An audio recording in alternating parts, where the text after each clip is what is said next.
Bonjour à tous.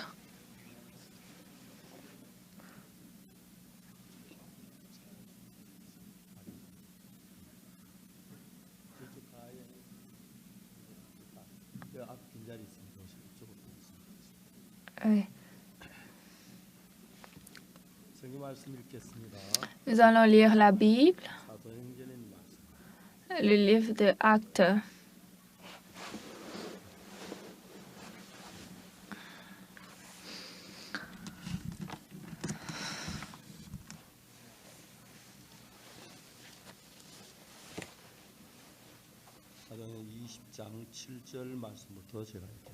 Je vais lire à partir Actes chapitre 20 à partir du verset 7.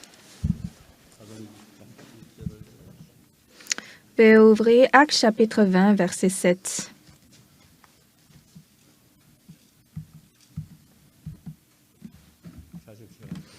Si vous avez trouvé, je vais lire.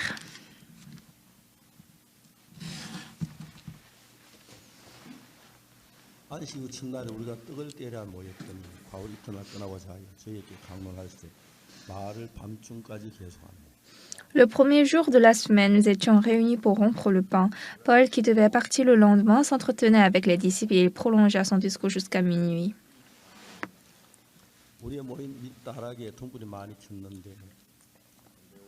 Il y avait beaucoup de lampes dans la chambre où nous étions assemblés.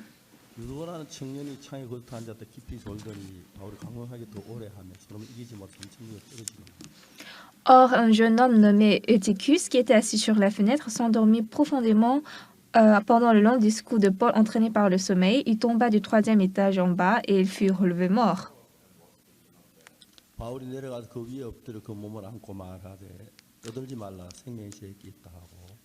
Mais Paul, étant descendu, se pencha sur lui et le prit dans ses bras en disant « Ne vous troublez pas, car son âme est en lui. »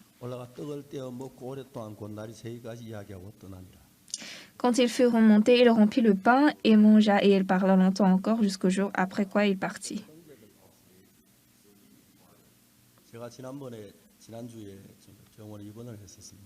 La semaine passée, je suis hospitalisée. J'étais au séminaire d'Egu et je ne me sentais pas bien surmontée à Séoul. Et le lendemain, je me suis sentie mieux et je voulais descendre. Et donc, j'ai appelé l'ancien roi, j'ai dit, je vais descendre. Et l'ancien m'a dit, non, pasteur, n'y allez pas. Il a dit, ça va bien que vous fassiez d'opération. Donc, auparavant, je n'étais pas comme ça, mais comme maintenant je suis âgée, je pense que je dois écouter les autres. Et ces derniers temps, dans la plupart des cas, j'écoute la parole des gens, des autres personnes. Et donc, je suis hospitalisée et on m'a opérée. Et par la grâce de Dieu, hier, je suis sortie de l'hôpital. Et ce matin, je peux monter sur le podium, bien qu'un peu, je ne me sens pas bien, mais je suis reconnaissant à Dieu. Cette année, j'ai 80 ans et sincèrement, j'ai été très en forme. Même à l'hôpital, ils sont étonnés. Ils ont dit que je ne ressemble pas à quelqu'un qui a 80 ans. Et pendant que je vivais pour Dieu devant Dieu, j'étais très reconnaissant qu'il m'a protégée. Et c'était aussi très étonnant de voir que Dieu dirige tout en nous. Ce qui est plus important. À partir de demain, c'est un très grand séminaire au hall des Olympiques à Jamshi, n'est-ce pas?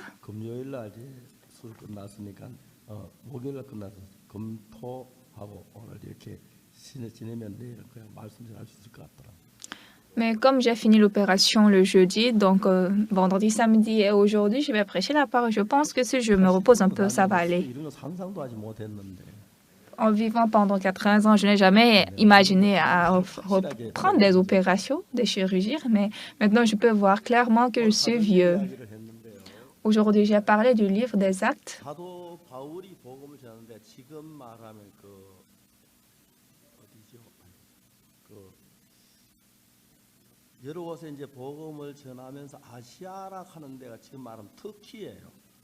Quand Paul a commencé à prêcher, il est allé à Asie. Aujourd'hui, cette région appelée Turquie.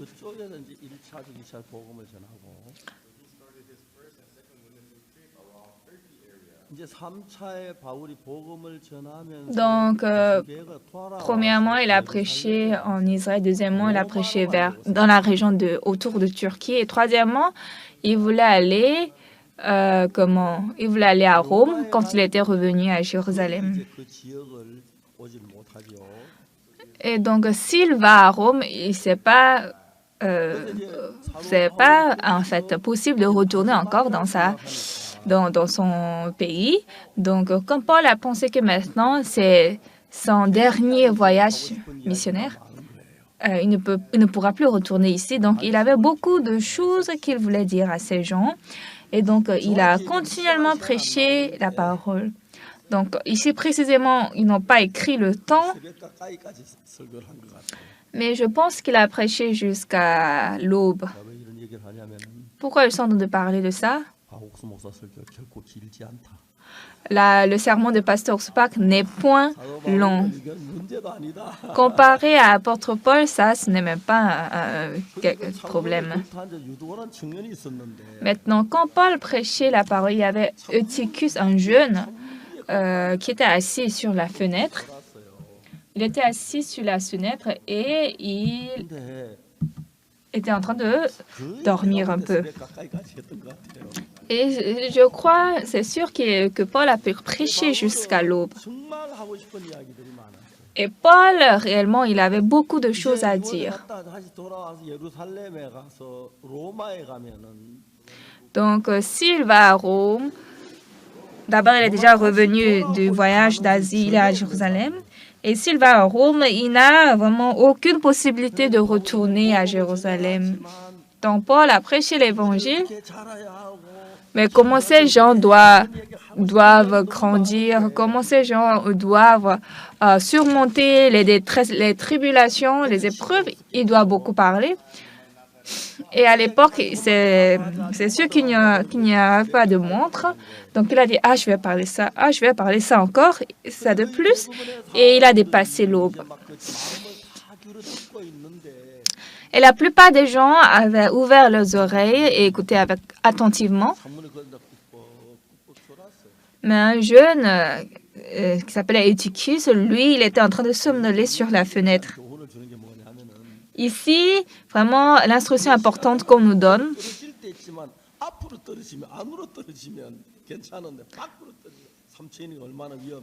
dans la vie spirituelle, des fois, si nous tombons par devant, ça va, mais si nous tombons par derrière, c'est grave, n'est-ce pas? Mais comme il est tombé en dehors de la fenêtre, il est mort. Donc, quand Paul était descendu et il a pris Eutychus dans ses bras, qu'est-ce qu'il aurait pensé? La première chose, il va penser, c'est parce que j'ai prêché trop longtemps. Je devais me maîtriser. Comment je peux prêcher jusqu'à ce que quelqu'un va mourir? Paul, c'est lui seul qui prêche la parole.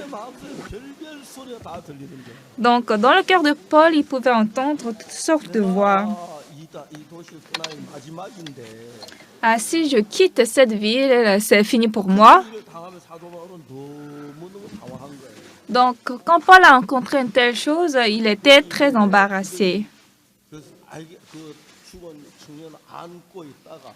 Donc, ces gens, ils ont tenu dans leurs bras ce jeune qui est mort. Je suis en train de l'imaginer. Ce n'est pas totalement réel, parfaitement réel. Donc, si Paul a quitté cet homme mort comme ça va apporter beaucoup de problèmes dans l'Église. Seigneur, est-ce que tu ne me connais pas? Seigneur, moi, je voulais juste prêcher ta parole. Je voulais les enseigner. Mais est-ce qu'à cause de ça, je dois être blasphémé et insulté par les gens? Donc, c'est sûr que Paul avait rencontré beaucoup de pensées. On dit que l'homme est un animal pensant, n'est-ce pas?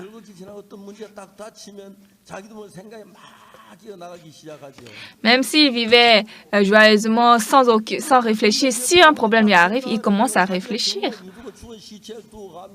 Donc, Paul a pensé, s'il laisse Eutychus mort comme ça, et n'appelez plus apôtre Paul. C'est même bien fait pour lui. Il va à Rome. Il a pensé que les gens vont penser comme ça. Et c'est sûr que Paul serait beaucoup embarrassé. Ah, que dois-je faire? Et en ce temps, dans le cœur de Paul, il s'est dit, ah, au moment d'une telle difficulté, Dieu est avec moi. Et Dieu, il sauve même un mort. Comment Dieu ne peut pas aussi ressusciter un mort? Donc, quand Paul a pensé comme ça, il a eu la foi. En fait, quand je suis arrivée à Séoul, depuis que je suis arrivée à Séoul, je ne sais pas combien de fois je vis très, très confortablement. Je me dis, est-ce qu'un pasteur peut vivre confortablement comme ça? Oui, c'est vrai, je vais à l'étranger de temps en temps. Mais Paul n'était pas le cas. Il a eu des tribulations, il a été frappé, il a été emprisonné. Il a subi beaucoup de tribulations. Et donc, après cette tribulation, s'il a dit, ah, c'est fini, je vais démissionner, alors ça va finir comme ça. Mais pendant que Paul prêchait l'Évangile,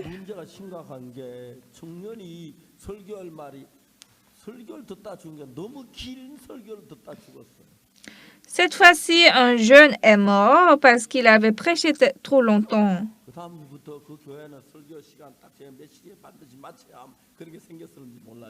Je ne sais pas, peut-être dans cette église, après, ils ont fixé l'heure, la durée du sermon.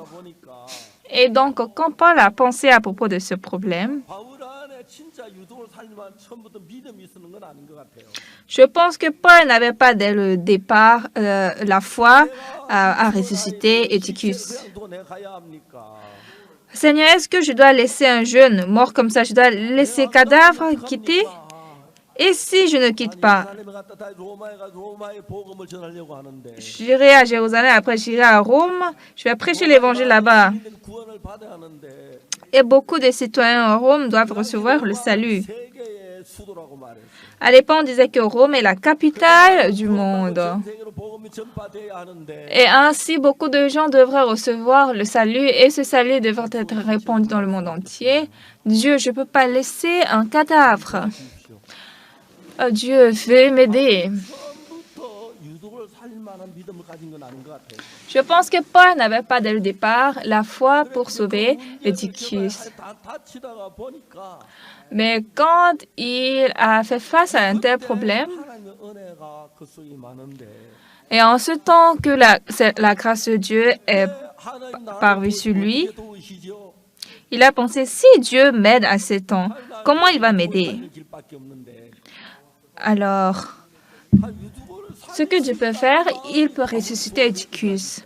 Donc, Paul a eu dans son cœur que Dieu va ressusciter Eutychus.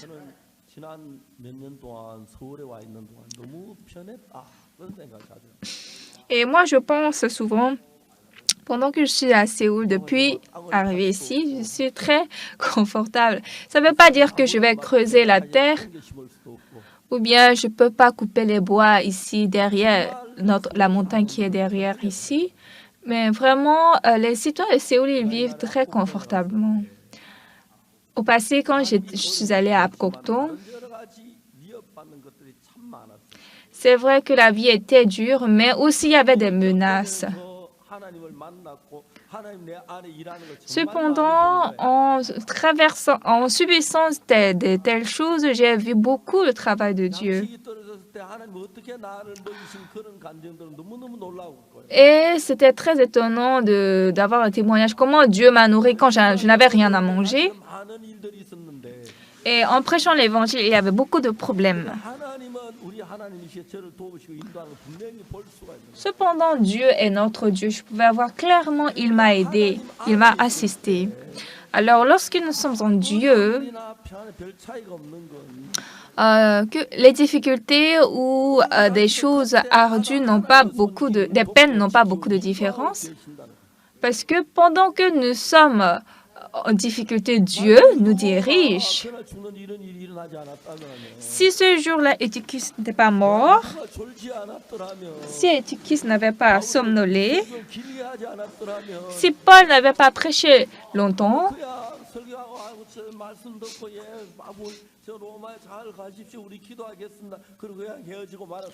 ils vont juste se séparer. D'accord, merci beaucoup. Faites bon voyage à Rome. Soyez en forme. Et ça va finir comme ça. Mais Paul, il est retourné à Jérusalem. Il a planifié d'aller à Rome.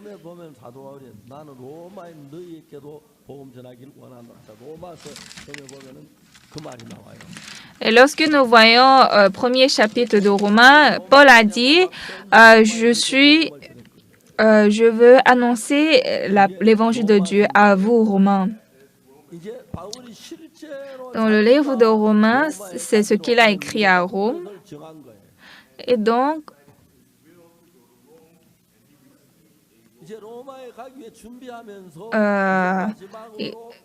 il a décidé d'aller à Rome car Dieu l'a donné ce cœur. Et donc, pour aller à Rome, il a voyagé l'Asie mineure, c'est-à-dire la région de Turquie. Et maintenant, il était en train de prêcher l'évangile là-bas. C'était maintenant son dernier sermon et Étychus est mort.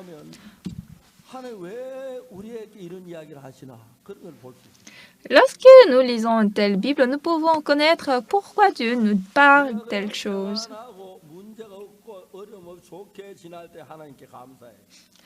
Lorsque devant nous, il n'y a pas de problème, les choses passent bien et c'est confortable, nous sommes reconnaissants à Dieu.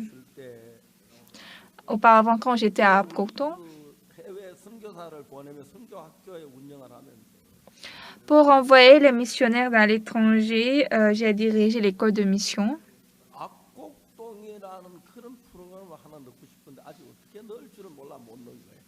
Je voulais mettre le programme d'Apcocton, mais je ne savais pas comment insérer ce programme et je n'ai pas encore fait.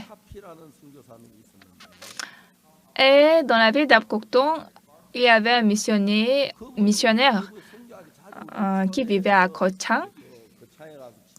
Ce missionnaire s'appelait Mekapi et il nous avait beaucoup invités. Les élèves missionnaires là, il a invité à Kochang pour assister au séminaire. Et donc, lorsque nous prenons la voiture de Kochang à Daegu, lorsque nous arrivons à Apcocton, en ce temps, le missionnaire nous avait dit, « Ah, à côté d'ici, nous ne voyons aucune église. »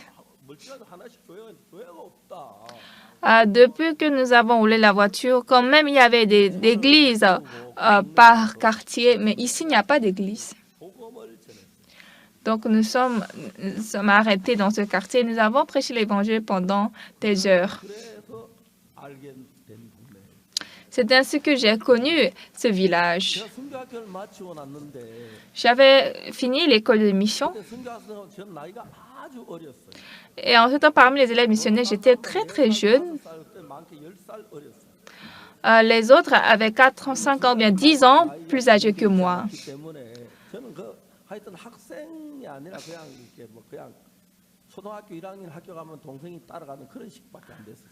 Et dans tous les cas, j'étais tellement jeune comme un petit enfant qui suit son grand frère qui va au cours primaire.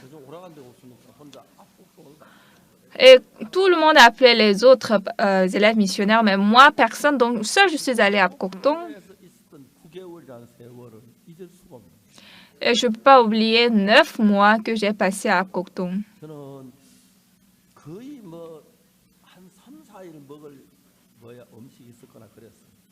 Je pense qu'en ce temps, j'avais seulement apporté une nourriture pour de 3 ou 4 jours. Un jour, un vieux de ce village est venu me dire, « C'est bon si vous prêchez ici. Nous n'allons pas vous refuser.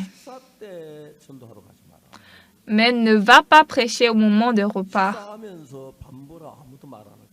Pendant le repas, personne ne va pas dire viens manger.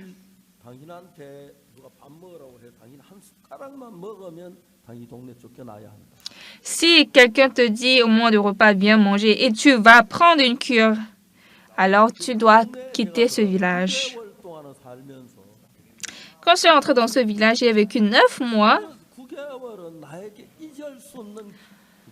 Et ces 9 mois sont une période que je ne peux pas oublier. Je pouvais sincèrement sentir Dieu vivant.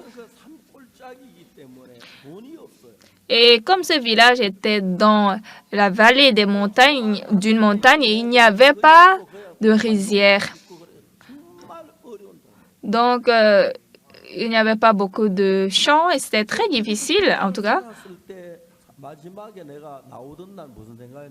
Quand j'ai vécu 9 mois là-bas et le dernier jour, lorsque je suis sortie de ce village, qu'est-ce que j'ai pensé? Ah, Dieu merci parce que je n'ai pas pensé que je vais mourir de faim ici. Si j'avais la peur que je vais mourir de faim, j'allais fuir à la maison. Et depuis ce temps, je pense que j'ai beaucoup adoré la montagne parce que dans la montagne, il y a beaucoup de choses à manger.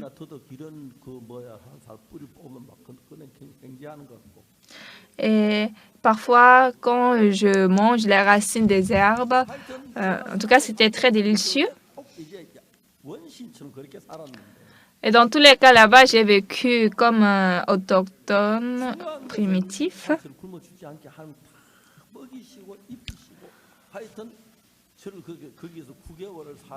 Dans tous les cas, Dieu m'a habillé, m'a fait manger et j'ai vécu 9 mois.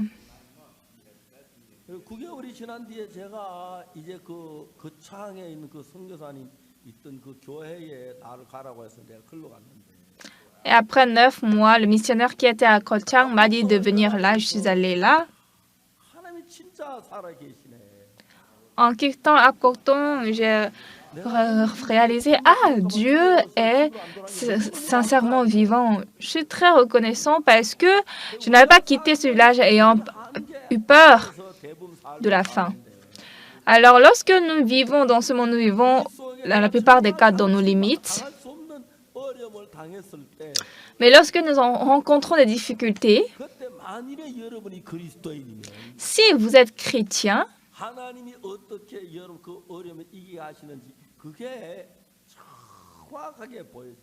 vous pourrez voir clairement comment Dieu vous sauve de ces difficultés. Après ça, je suis allée à Changpali. Après ça, je suis allée dans l'armée. Et quand je suis sortie de l'armée, j'ai prêché l'évangile à Kimchon.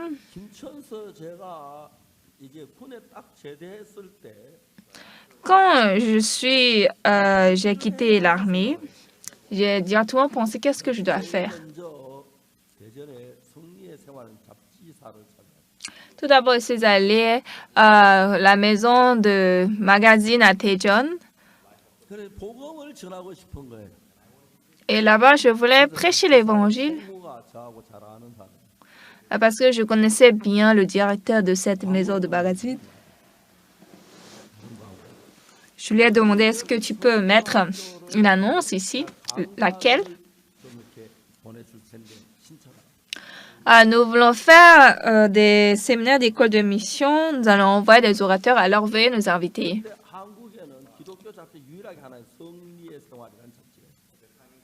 En ce temps encore, il n'y avait qu'un seul magazine chrétien qui était... le nom, c'était La vie des saints.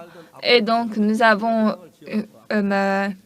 publié l'annonce. Et en ce temps, on avait une chapelle à Apkoktong. Et j'étais à Apkoktong.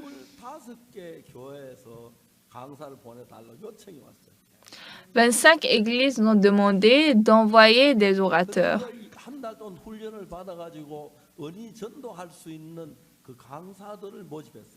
Et pendant un mois, nous avons fait la formation et nous avons recruté les gens pour l'orateur d'école du dimanche. Et environ une vingtaine de personnes étaient arrivées.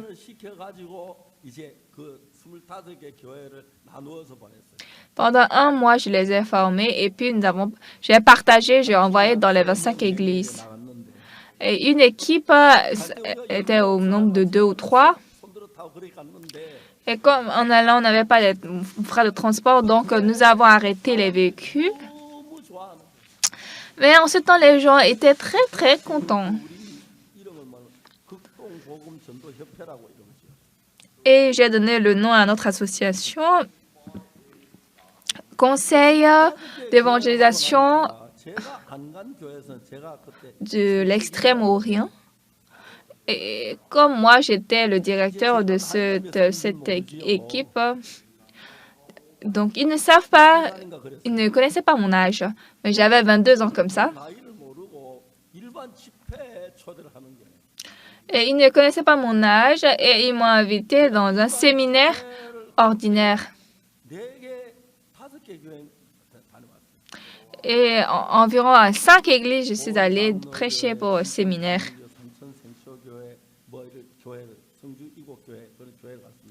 Et je suis allée dans les presbytériennes, méthodistes.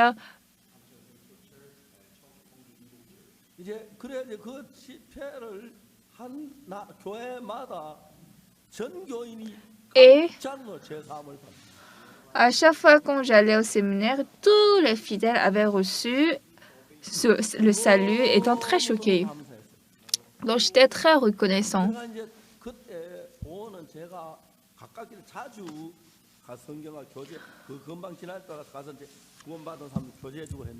Et pour Ourne, c'était très proche à nous et donc la distance était proche, donc j'allais souvent prêcher là-bas.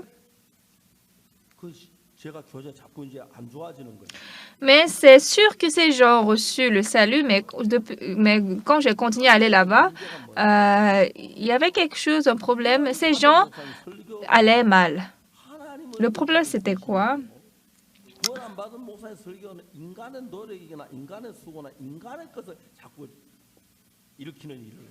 Un pasteur qui a reçu le salut se focalise sur la vie spirituelle basée en Dieu, mais d'autres pasteurs qui n'ont pas reçu le salut, ils parlent des efforts de l'homme, des moyens de l'homme, ils les soulèvent, ils leur soulèvent ce cœur. Donc, j'ai réalisé, quand les fidèles sont conduits par un pasteur qui n'a pas reçu le salut, ils vont reprendre le chemin de la chair.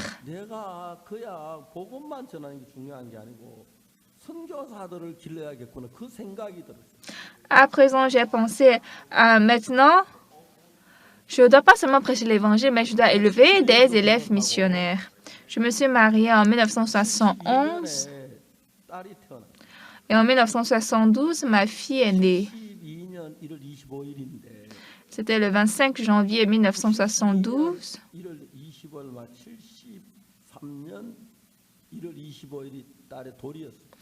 Et le 25 janvier 1973 était le premier anniversaire de ma fille. Et après l'anniversaire, le lendemain, le 26 janvier, j'ai déménagé. Et j'ai choisi d'envoyer les élèves missionnaires en mission. Et donc, je suis allée à Padong, dans la ville de Daegu. J'ai commencé une petite église. Et lorsqu'on a commencé à avoir quelques fidèles, environ une vingtaine de personnes, un jour, j'ai dit devant les fidèles, je veux élever des élèves missionnaires. Je vais commencer l'école de mission.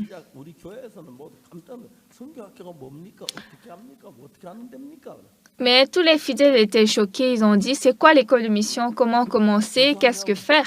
Où est-ce qu'on va faire? J'ai dit dans la chapelle. Ici, dans cette petite chapelle qui était au 2e étage. Où est-ce que nous allons dormir? Dans l'église. Qu'est-ce qu'on va manger?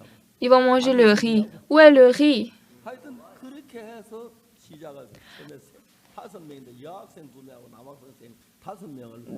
Dans tous les cas, c'est comme ça a commencé. Au début, il y avait 5 personnes, 3 hommes et 2 femmes, 3 frères et 2 sœurs. Et aujourd'hui, tous les missionnaires qui ont fait notre école de mission sont en train de gouverner le monde. À l'époque, ça semblait très, très minuscule, mais le travail de Dieu était très étonnant. Aujourd'hui, dans le monde entier, nous prêchons cet évangile vraiment fortement.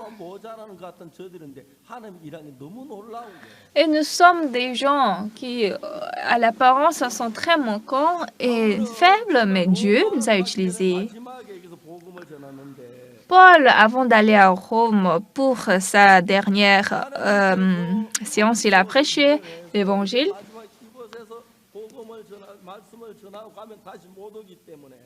Dieu a prêché dans le cœur de Paul et il sait que s'il quitte ici, il ne pourra plus revenir. Et donc, il a prêché en ce temps jusqu'à la nuit. Donc, lorsque Eutychus est tombé, il est mort.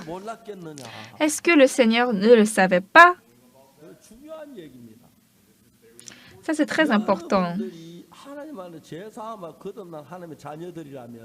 Si vous êtes sauvés, vous êtes nés de nouveau, alors n'ayez pas peur devant les difficultés ou les détresses. Est-ce que le Seigneur ne sait pas ce problème? Quiconque parmi vous, quel que soit le problème, si le Seigneur ne connaît pas votre problème, c'est très, très grave, c'est dangereux. Alors, quel que soit le problème que vous souffrez ou vous subissez, est-ce que le Seigneur sait ces difficultés? Est-ce que le Seigneur il ne s'était pas endormi pendant ce temps? Est-ce que le Seigneur il n'a pas pensé à d'autres choses en ce temps? Si c'est le cas, Dieu n'est pas Dieu. Quel que soit votre problème ou votre difficulté, le Seigneur le sait. Deuxièmement, je suis homme de Dieu, né de nouveau. Lorsque ces deux choses sont bien connectées dans mon cœur, il n'y a rien que nous devons nous soucier. Est-ce que Paul savait que quand il va prêcher pendant longtemps, jusqu'à la nuit, Eutychus va mourir? Non.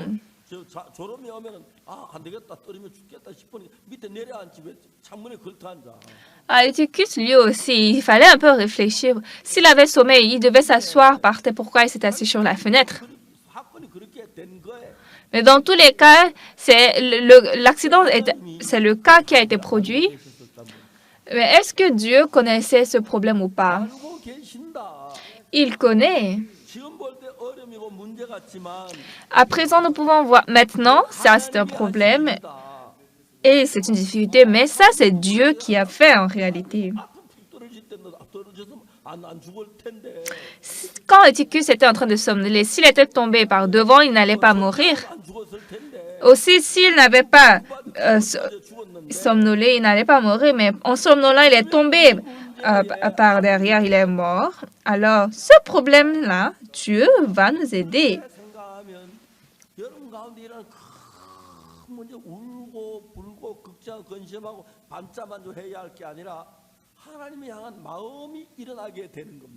Si vous pensez comme ça, alors vous n'avez pas besoin de pleurer la nuit, de mal dormir, de vous soucier, être anxieux, mais laissez à Dieu. Comme Paul a prêché l'Évangile, et il sait qu'il ne pourra pas revenir ici, donc pour enseigner la foi à ces gens, il a prêché toute la nuit.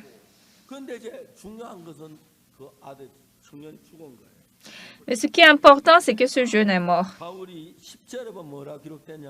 Au verset 10, qu'est-ce qu'il est écrit? Mais Paul étant descendu, se pencha sur lui et le prit dans ses bras en disant, se penchant sur lui et le prit dans ses bras, n'est-ce pas?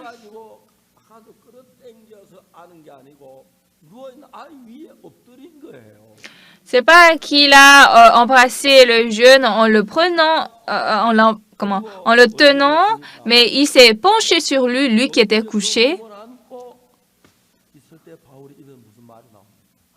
Et lorsqu'il l'a pris dans ses bras en se penchant sur lui, qu'est-ce qu'il a dit?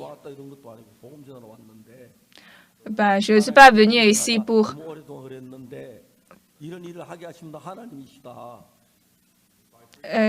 ici, j'ai prêché la parole. Et ça, c'est Dieu qui doit être responsable de ça. Je ne sais pas quand, pendant que Paul était en train de prononcer cette parole, il avait la foi ou pas. Mais quel était le cœur de Paul? Ah, ça, c'est pas une difficulté. Moi, j'ai prêché l'évangile de Dieu. Qu'est-ce qui peut arriver? Pour Dieu, ce n'est pas du tout difficile de sauver Eutychus. Dans le cœur de Paul, il a eu le cœur que Dieu va ressusciter Eutychus. Qu'est-ce que Paul a dit?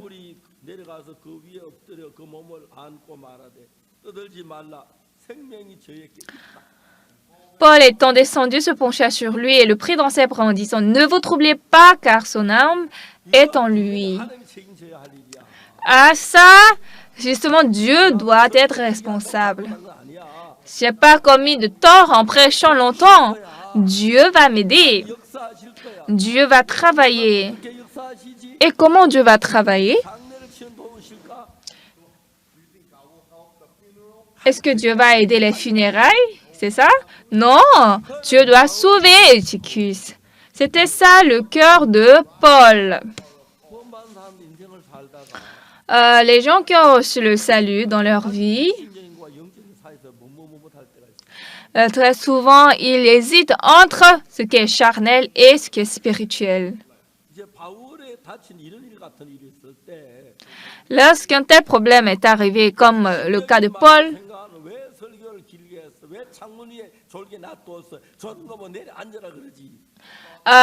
lorsque nous pensons charnellement, on va dire pourquoi il a prêché longtemps, pourquoi il a laissé sur la fenêtre. Il fallait lui dire de s'asseoir s'il l'a vu en train de somnoler. Il y a beaucoup de raisons. Mais Dieu nous fait taire tout ça. Après que j'ai reçu le salut, j'ai réfléchi. Quand j'ai reçu la chirurgie, le docteur m'a dit des choses que je dois faire attention et puis j'ai fait 2 jours plus à l'hôpital. Hier, je suis sortie de l'hôpital.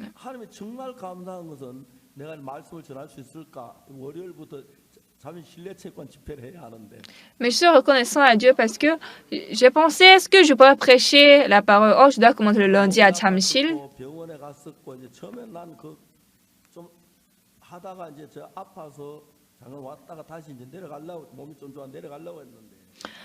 Premièrement, je suis tombée malade, je suis venue à Séoul et je voulais retourner à Daegu, pensant que maintenant je me sens bien. Et j'étais en train de descendre, je suis en train de partir à Daegu et j'ai pensé je dois annoncer à l'ancien Huang et je l'ai appelé. J'ai dit j'irai pour prêcher le séminaire à Daegu. L'ancien m'a dit non, pasteur, n'allez pas. Il a dit que je voudrais que pendant ce temps, vous receviez la chirurgie et vous prenez de pause. Et comme maintenant je suis âgée, je pense que je dois écouter les gens. Vous riez. Je suis devenue un peu beaucoup gentille, n'est-ce pas?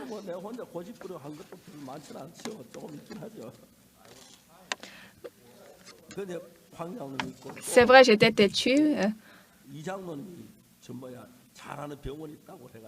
Et l'ancien Huang m'a parlé comme ça. Et puis l'ancien Li m'a dit, il connaît un hôpital qui traite très bien. Et ces 2 anciens m'ont amené à l'hôpital. Et quand le docteur m'a vu, il était étonné. Donc, j'ai pris l'opération et ça s'est bien allé. Ils ont rapidement fini. Et donc, avant-hier, je suis sortie de l'hôpital. Hier, j'ai fait la réunion. Aujourd'hui, je suis venue au culte. Je suis très reconnaissant à Dieu. Et maintenant, mon corps aussi est très léger. C'est vrai, j'ai un peu de ce problème. Alors, si dans toute notre vie, si moi-même je dois calculer combien de fois c'est compliqué, mais quand Dieu calcule, tout est facile.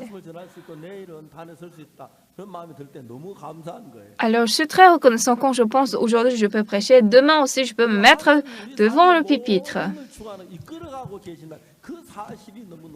Et donc, le fait que Dieu dirige tout et il contrôle tout, c'est étonnant. Mais jusqu'à présent, nous sommes habitués à la manière dont nous avons vécu. Nous voulons résoudre par les moyens humains, par l'argent. Alors, bien qu'on peut s'appuyer sur le Seigneur, nous réglons beaucoup de choses par les moyens humains. Cependant, de temps en temps, le Seigneur nous donne des difficultés que nous-mêmes n'avons pas pensées. Et là, nous sentons, Dieu nous dirige. Dieu me gouverne. Il est en train de calculer. Et maintenant, j'ai pensé, à partir de demain, je peux faire le séminaire. Très bien. Je suis très reconnaissant à Dieu. Et donc, quand Paul a prêché l'Évangile, il est allé à Jérusalem. Et maintenant, de Jérusalem, il recommence son voyage missionnaire vers Rome. Et maintenant, à Rome, il n'est pas allé tout comme ça, il est devenu prisonnier. Comme les gens voulaient tuer Paul,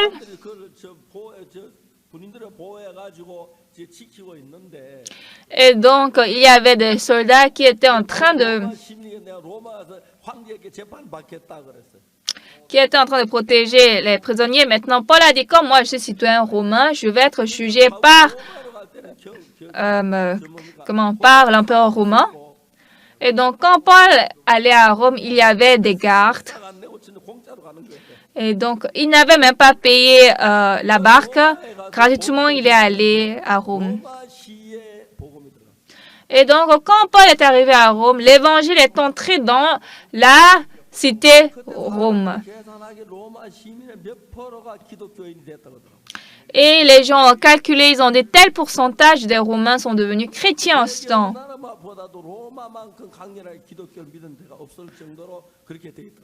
Et ils ont dit dans l'histoire qu'il n'y a pas ailleurs dans le monde où les chrétiens étaient très croyants fervents comme Rome. Donc, quand Paul a reçu la volonté de Dieu, et puis il est entré à Rome, il a commencé à prêcher l'Évangile. Rapidement, l'Évangile fut répandu dans la région d'Europe. Et ensuite, Columbus a découvert les États-Unis et beaucoup de gens ont immigré aux États-Unis et le christianisme a été passé là.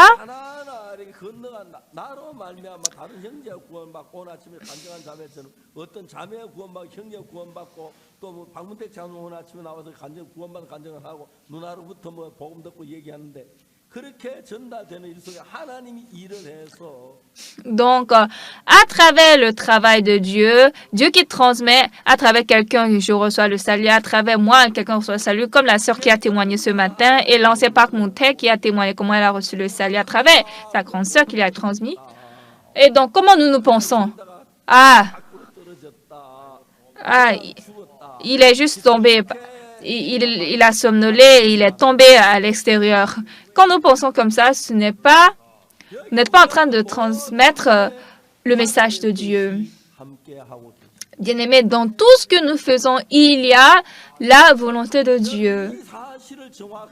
Alors, lorsque vous réalisez précisément cette vérité,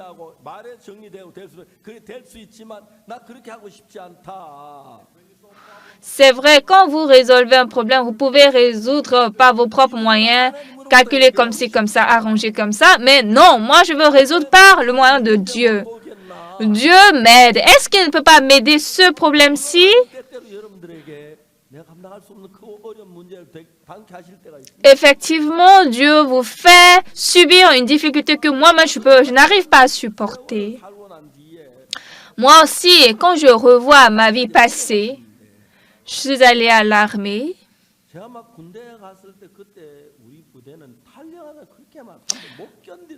Et à l'époque, il y avait beaucoup de gens qui avaient fui parce qu'ils ne pouvaient pas supporter l'armée. Mais à moi, l'armée était un lieu très agréable.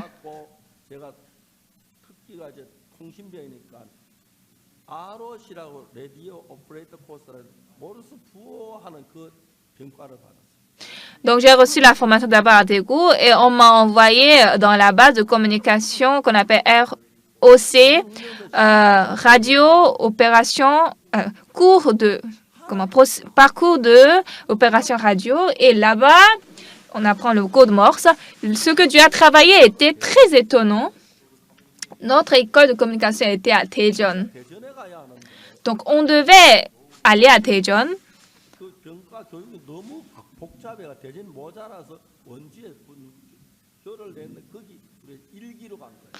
Mais comme à Daejeon, il y avait beaucoup de gens arrivés là, donc il manquait de base et ils ont déplacé à Daeju. J'étais maintenant la première classe qui est allée à Daejeon, à Wonju.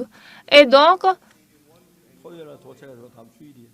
nous sommes arrivés à Wonju le samedi soir et le lendemain, c'était le dimanche.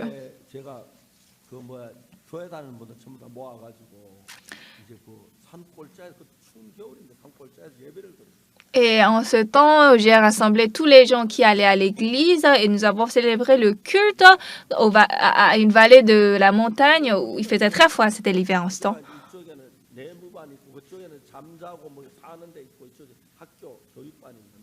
Et donc, il y avait deux écoles. Une part, c'était l'école sécurité. L'autre part, c'était l'école de formation.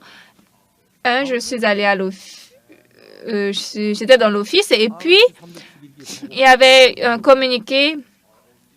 La radio, ça a sonné, c'est-à-dire ROC édition 312, soldat Ours Park vient au bureau. Je me suis dit, pourquoi on m'appelle? Parce que dans l'armée, quand on vous appelle, ce n'est pas une bonne chose. Et quand je suis allée, l'officier de notre armée était sous-lieutenant.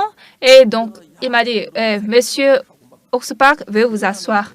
Normalement, à l'armée, on doit vous appeler, hé, chien, viens ici. Mais, en tout cas, je me suis assis et il m'a dit, soldat Park, avant de venir dans l'armée, qu'est-ce que vous avez fait dans la vie? J'ai dit, oui, j'étais pasteur à l'église. Dans l'armée, vous devez bien crier. Et l'officier, le formateur m'a dit, ah, je vois, comme je pensais. Et puis, il a commencé à parler. Il a dit qu'il était un chrétien très, très fervent. Mais arrivé dans l'armée jusqu'à ce qu'il devienne sous-lieutenant, il a bu d'alcool, il a fumé et il est corrompu totalement.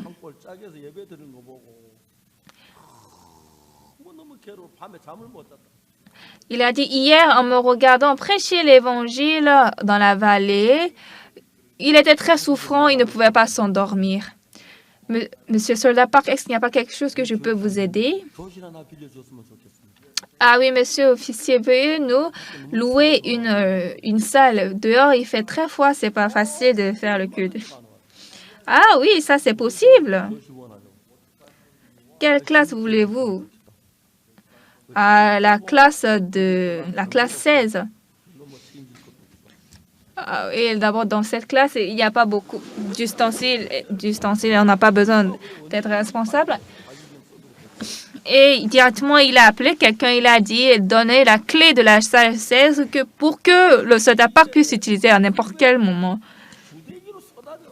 Et maintenant, derrière nous, il y avait tellement de soldats qui venaient dans notre base.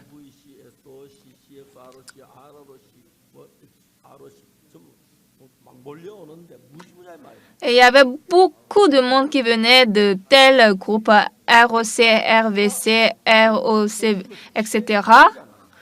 Et moi, à Wonju, je suis la première promotion dans l'armée. Un jour fait très peur. Un jour de plus tôt fait très peur.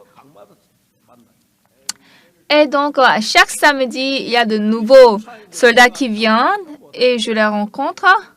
Et comme c'est leur première semaine, ils ne peuvent rien faire à moi. Alors, je demande, hier, vous avez bien dormi? Oui, nous avons bien dormi. Non, non, non, non, de parler à voix basse. Et puis, j'ai dit, n'ayez pas trop peur. Je leur explique ce qui se passe dans cette armée. Et puis, j'ai demandé, est-ce qu'il y a quelqu'un qui croit Jésus veut lever la main? 80% ont levé leur main. Et là-bas, nous avons fait le culte. Je suis numéro 18 de la promotion 311 de ROC. Le numéro 19, c'est Kim Song-Sung-won et nombre 20, c'est Kim Chang-won. Et ces trois sont venus en tout cas, ils ont reçu le salut. Et après qu'ils sont sauvés, ils m'ont aidé en toutes choses quand j'étais dans l'armée. Et réellement, le lieu où vous pouvez prêcher l'évangile, l'armée est le meilleur.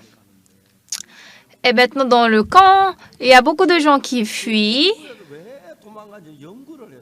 Et donc, la base, le centre de l'armée, ils ont étudié pourquoi les gens fuient. Et ils ont réalisé, lorsque ces soldats pensent à leur maison, ils fuient.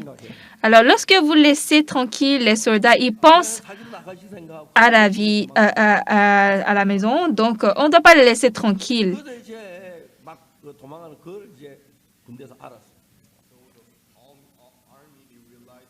Donc, l'armée a réalisé ça.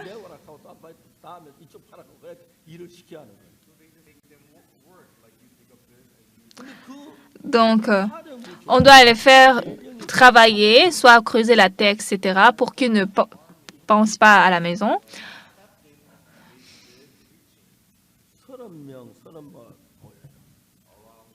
Et là-bas, il y a un aumônier qui prêche la parole. Il y a 30 ou 35 personnes qui prêchent la parole. Mais moi, dans ma base de communication, je suis juste soldat de 2e classe. L'autre, il était officier. L'autre, il est officier. Mais moi, il y a 200 personnes qui viennent au culte. Et au culte, nous prêchons la parole, nous faisons l'entretien. Et je les renvoie pas comme ça parce que c'est parce que creuser la terre, ça, c'est pas une chose facile. Donc, on fait d'entretien encore et puis on s'éparpille.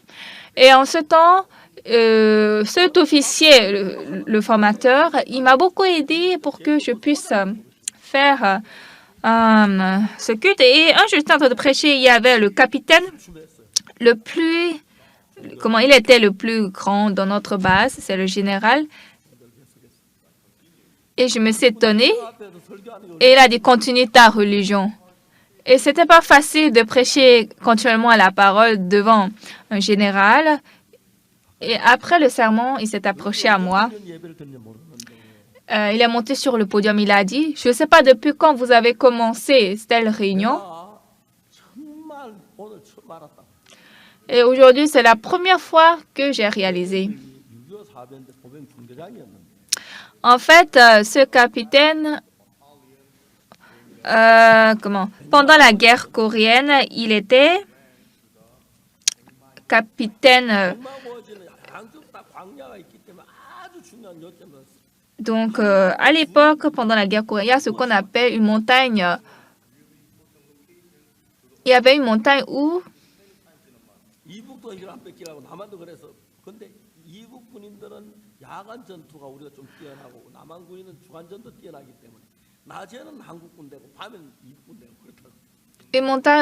la guerre était très acharnée parce que le matin, c'était les Nord-Coréens qui viennent et le soir, la nuit, les Sud-Coréens vont battre.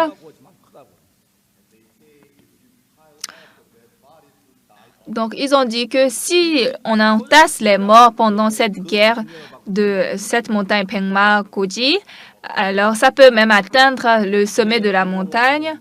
Et en ce temps, notre capitaine aussi, il était capitaine pendant la guerre. Et un jour, en préparant maintenant pour le combat prochain, il était entré dans les cavernes et il a vu que tous les soldats étaient en train de pleurer parce qu'ils avaient peur que demain, maintenant, à la guerre, ils vont mourir. Mais il est entré dans une chambre, il y avait un soldat, lui, il était en train de murmurer en fermant ses yeux, il s'est agenouillé. Il a dit, hey, qu'est-ce que tu fais? Il a dit, garde à vous, capitaine, j'étais en train de prier. Et le capitaine était choqué. Ah, c'est ça que j'étais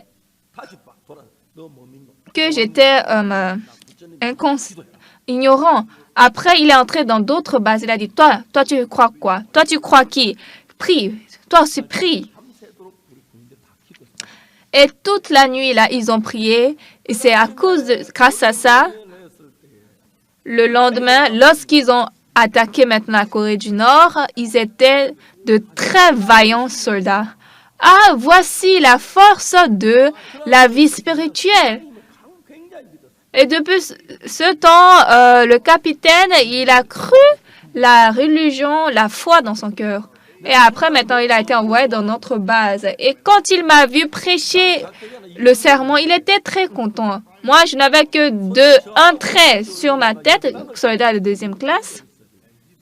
Mais il a parlé avec moi. Ensemble, nous avons créé notre chapelle et c'est toujours là, dans la base. Et à l'époque,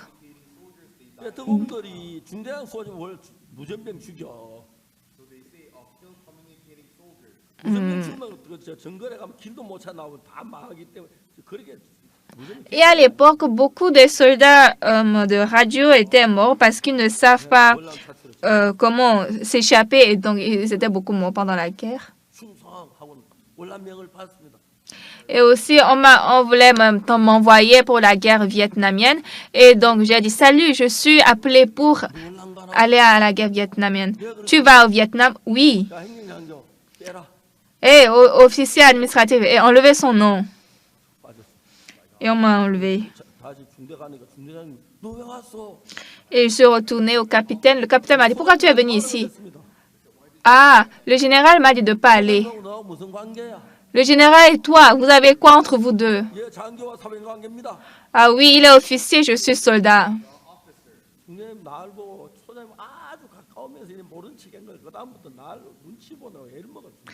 Donc, le capitaine, à partir de là, comme il voit que j'étais très proche au général, chaque fois, il ne pouvait pas me parler librement. Une chose que je peux dire, le jour où je suis sortie de l'armée, je me suis dit, s'il y a un tel Dieu avec moi, je pourrais même vivre au désert Sahara. Je pourrais même vivre au pôle Antarctique.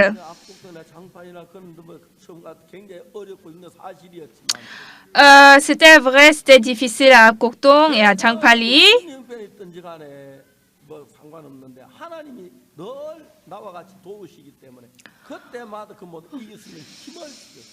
Mais comme Dieu est tout le temps avec moi, c'est vrai qu'il m'aide. Alors il me donne la force de dépasser. C'est vrai, apôtre Paul, s'il avait peur, il ne pouvait pas aller à Rome. Mais comme Dieu vivant en nous nous conduit, alors nous avons vécu la même vie. Apôtre Paul, quand il allait à Rome, en ce temps-là, Rome était la capitale du monde. Mais quand Paul est allé à Rome, là-bas, il y a eu un très grand travail d'évangile. À l'époque, Rome était la capitale du monde.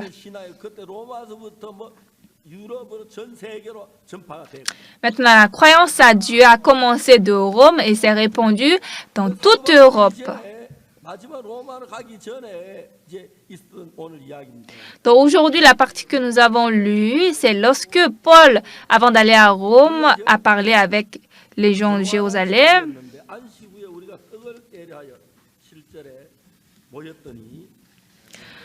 C'était ici, c'est Troas ici. Le premier jour de la semaine, nous étions réunis pour rompre le pain.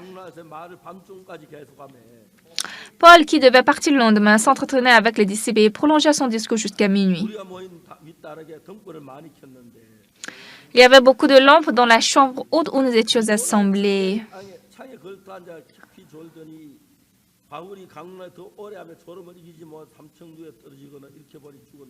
Or, un jeune homme nommé Eutychus, qui était assis sur la fenêtre, s'endormit profondément pendant le long discours de Paul. Entraîné par le sommeil, tomba du troisième étage en bas et il fut relevé mort. Une chose que je voudrais vous dire, c'est ça. Même les chrétiens rencontrent des difficultés. Cependant, quand nous sommes dans la foi, Dieu va forcément régler ce problème. Bien-aimé, Eutychus est mort, ça, c'est pas un petit problème, n'est-ce pas?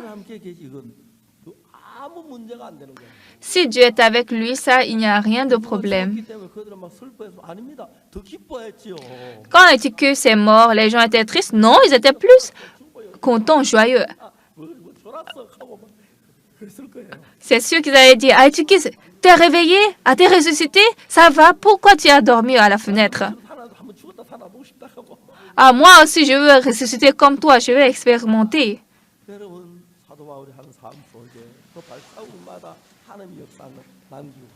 Dans la vie d'apôtre Paul, nous pouvons voir qu'il a laissé à chaque pas la trace de Dieu.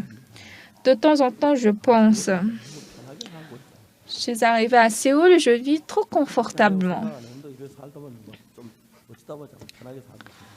Je n'ai pas pensé à vivre comme ça, mais je me vois que je vis confortablement. Quand nous voyons Dieu nous aider pendant notre difficulté, c'est très étonnant. Quand nous étions pauvres, quand on n'avait pas d'argent, vraiment, il y avait des temps difficiles. Quand personne ne m'aidait, pendant longtemps, j'ai travaillé pour l'Évangile. Mais je pouvais voir que de temps en temps, Dieu m'a aidé et m'a protégé. Maintenant, bien-aimés, quand vous subissez une difficulté, ne pensez pas, ah, c'est grave, comment je vais m'en sortir? Si vous êtes chrétien, Dieu va m'accorder sa grâce.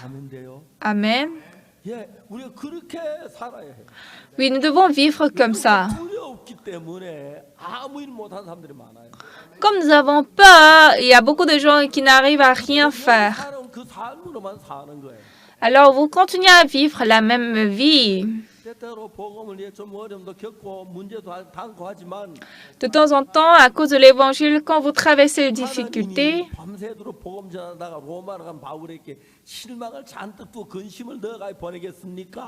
est-ce que Dieu va envoyer Paul à Rome, lui laissant très anxieux, très triste et découragé? Pas de sens. Oui, Paul s'est retourné avec un cœur reconnaissant. Oui, Dieu, merci parce que tu as sauvé Eutychus. C'est étonnant, je suis joyeux. Combien de fois Paul serait content?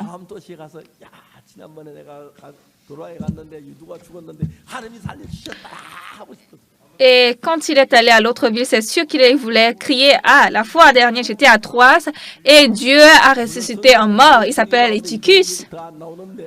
Oui, dans la Bible, on n'a plus parlé d'Eutychus après. Mais partout où il va, je voulais parler d'Eutychus. Si un tel Dieu est avec moi, si j'expérimente ce Dieu, je veux seulement jouir, plaire Dieu. Et là, nous voyons que Dieu travaille justement puissamment dans notre vie. La chose que je voudrais sincèrement vous dire, Dieu est maintenant même vivant et il nous connaît tous. Dieu est celui qui peut résoudre toutes sortes de problèmes. Un chrétien n'a rien à avoir peur. Dieu est vivant. Dieu nous connaît. Et Dieu peut nous résoudre.